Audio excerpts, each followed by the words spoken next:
And viewers, we have more breaking news coming in. There is more trouble for Anil Ambani after the arrest of Reliance Power CFO Ashok Kumar Pal. ED has made a third arrest in the case. ED has arrested Amarnath Datta in the bogus bank guarantee case linked to Reliance NUBESS Limited, which caused a loss of over 100 crore rupees to SECI.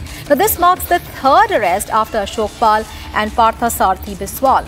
The court has granted Enforcement Directorate now 4 days custody of Amarnath Datta in the bogus bank guarantee case.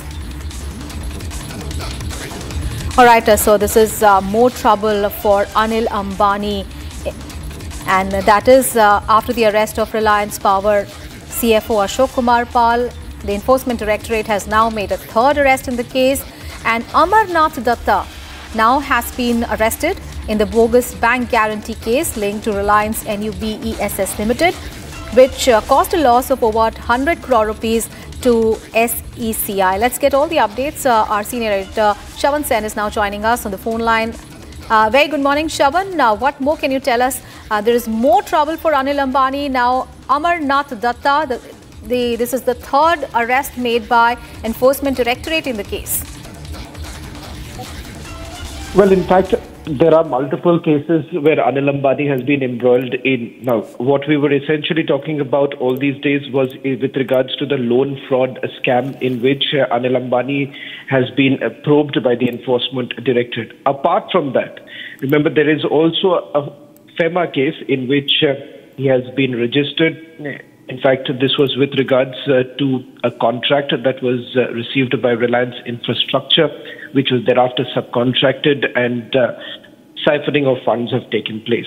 Now we're talking about yet another case in which we are now given to understand that Reliance Power Limited has been probed by the Enforcement Directorate, in which earlier Ashok Kumar Pal, who happens to be a close aide, also the Chief Financial Officer of Reliance Power Limited, he was basically taken into custody. Now, the allegation here was the fact that this particular company, it's a listed company where public essentially hold more than 75% shares, and Ashok Kumar Pal had essentially played a crucial role in diversion of funds from this particular company.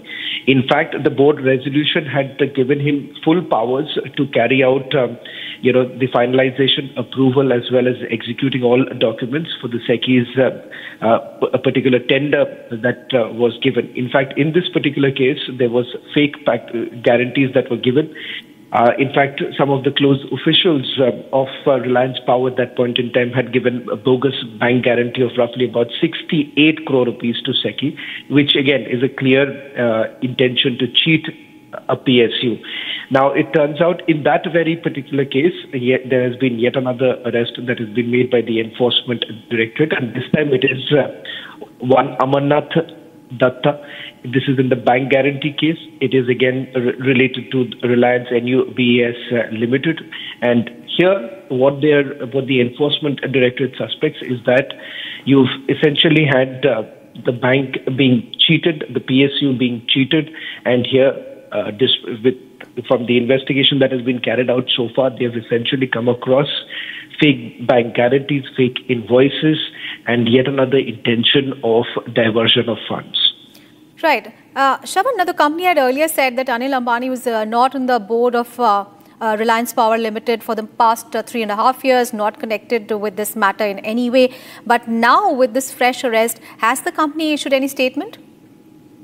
Aishwarya, the statement earlier that was issued was not by Reliance Power, but rather it was from Reliance Infrastructure, in which the statement was with regards to the fact that Anil Ambani was not part of the board for 3.5 years. The case is also different. There are multiple cases that we're essentially talking about. One is the loan fraud scam. The other happens to be the bank guarantee scam. And where the arrest has essentially taken place is in the bank guarantee scam, and in which so far there has been no statement that has come from any of the companies that have been named so far, which includes Reliance Power. The only statement that has come so far in this particular case has been from Reliance Infrastructure, but Reliance Infrastructure's name has basically surfaced in the loan fraud scam, in which the allegation is that the first loan that basically came in back in the year 2017 to 2019, roughly about 2,900 crore rupees, came into RHFL and Reliance Infrastructure, and thereafter this money was basically siphoned off and diverted to shell companies to companies abroad. And this was with the intention of diversion of funds. There were related entities which had basically got the money. But as far as the bank guarantee scam is concerned, they are essentially looking at the intention of cheating a PSU and fake invoices, fake guarantees that were essentially given to secure the tender. All right. Thank you so much, Shravan, for giving us all those updates there as trouble mounts for Anil Ambani.